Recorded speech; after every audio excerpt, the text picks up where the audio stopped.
자, 두 번째는 이제 신규 상장주들을 좀 봐야 될 타이밍이다라는 그런 의견을 주셨습니다. 뭐 이게 리스트가 쫙 나오긴 하겠지만 올해 신규 상장한 종목들이 수익률이 꽤나 괜찮은 상황입니다. 아무래도 시장이 조금 화랑장으로 이제 바뀌고 있는 상황이다 보니까 덩달아서 신규 상장주들에 대한 관심도 높은 상황인데, 자, 그럼 소장님, 지금 이런 신규 상장주 초반이라서 상장한 초반에 이 투자가 어렵잖아요. 신규 상장주들은 사실. 그럼 이런 것들을 가지고 계신 분들은 차익 실현해야 되는지, 아니면은 뭐 지금도 들어가도 괜찮다고 보시는 건지 어떤 의견이세요? 그러니까 우리가 이제 신규 상장된 부분들이 이제 몇 가지 그때 당시에 상황들이 있는데, 네. 특정 섹터가 강했을 때 신규 상장이 되는 것들보다는 지금 상태에서는 장이 후행적으로 좋아졌지 선행적으로 좋아진 건 아니잖아요. 네네. 보통 이제 신규 상장을 하기 위해서는 몇 개월의 이제 상장 심사 기간이 있는데, 이런 것들 지금 신규 상장된 종목들의 공통점을 보면 실적도 좋고요, 기술력도 좋습니다. 그러니까 이제 독자적으로 이런 퍼포먼스를 보일 수 있는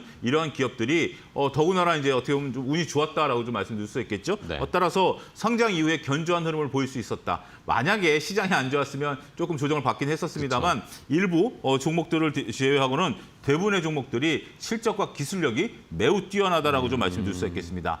그리고 이제 신규 상장 종목이 오늘 하나 이제 테마로 떠오른 것들을 좀 보면, 네. 최근에 지난주부터 주가가 조정을 좀 받지 않았습니까?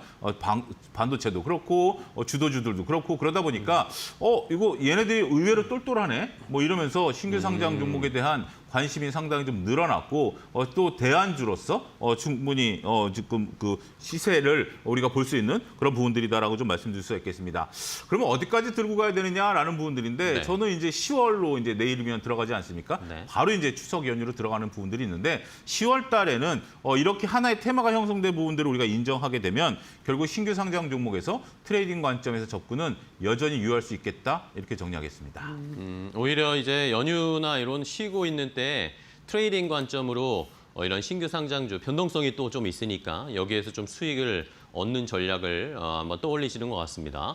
자, 그러면 종목을 좀 볼까요? 뭐 여기에도 표시되어 있는 종목일지, 차영주 소장님이 주목하고 계신 올해 신규 상장주 괜찮은 것들 뭐가 있을까요? 저는 이제 최근에 거론 많이 되는 게 유로픽. 거론 많이 되죠. 유로픽은 네. 이제 뇌질환과 관련해서 이제 AI에 대한 부분들이 있는데, 네. 인공지능과 의료가 접한 부분들이 좀 많은 것 같아요. 그러니까 우리가 작년만 하더라도 루닛에 관심이 많았다면 올해 최고의 어떤 관심은 유로픽이 아니겠나라고 말씀드릴 수 있겠습니다. 오늘도 이제 주가가 상당히 이제 반등세를 좀 나타내려고 윗꼬리를 좀 달긴 합니다만, 최근에 약간의 변동성 속에서 주가가 우상향하는 모습들이 확인이 되고 있기 때문에 유로픽에 대한 관심도 좀 필요하고요. 외국인들이 지금 지분을 꾸준히 높여가고 있어요. 그러니까 최근에, 그러니까 9월 1일만 하더라도 외국인 지분이 1%가 채 안 됐었습니다. 네네. 그런데 지금 지분율이 2%를 훨씬 넘어섰거든요. 물론 이제 뭐 1, 2% 정도 갖고 무엇을 그러냐라고 볼 수 있긴 하겠습니다만, 지분을 꾸준히 높여간다라는 측면에 있어서 신규 상장된 지 얼마 안 돼서 이것이 이제 계속 누적된다라면 유로픽 주가에 도움이 되지 않을까라고 말씀을 좀 드릴 수가 있겠습니다. 네. 두 번째로는 이제 그래피라는 종목을 우리가 좀 네. 살펴봐야 되는데, 이재명 정부 출범 이후에 제1호 기술 특례 상장이 됐습니다. 물론 이것은 이제 오랫동안 준비해왔던 부분들이 있는데, 그래피가 오늘 관심을 갖는 이유 중에 하나는 네. 우리가 이제 보호예수라고 그러죠. 보호예수가 풀렸어요. 보호예수가 풀렸음에도 불구하고 주가가 올라가는 겁니다. 오늘. 그러니까 이제 보호예수라는 것은 우리가 그 주식을 상장한 이후에 일정 기간 동안 기관 투자자들이 팔지 못하도록 우리가 법으로 이제 규정해 놓은 거 아니겠습니까?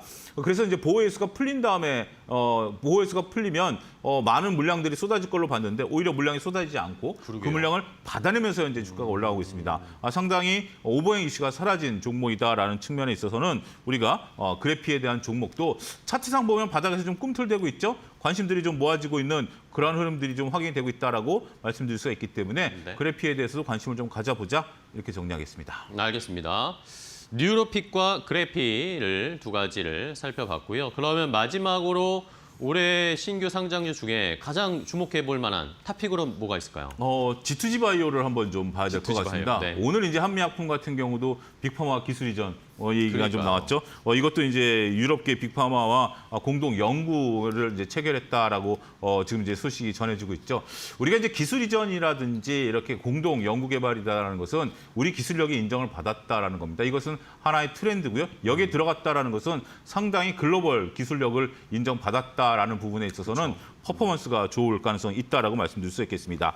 그리고 G2G 바이오 같은 경우 바닥에서 움직이지 않습니다. 기술력이 좋다 보니까 직전 고점을 좀 뚫으려고 하는 차트상의 모양이에요. 그렇다고 해서 많이 올랐냐? 그것도 아니에요. 완전히 바닥을 확인한 이후에 추세가 형성되고 있는 모양이기 때문에 저는 이거 뚫어줄 가능성이 있다라고 보여집니다. 오히려 전임 상승부터 임상을 시작하는 것보다 G2G 바이오처럼 기술 이전과 관련된 부분들에 대한 퍼포먼스가 있는 기업들 같은 경우가 오히려 주가 상승에 대한 부담이라든지 흐름이 더 좋을 수 있지 않을까 말씀드릴 수가 있겠습니다.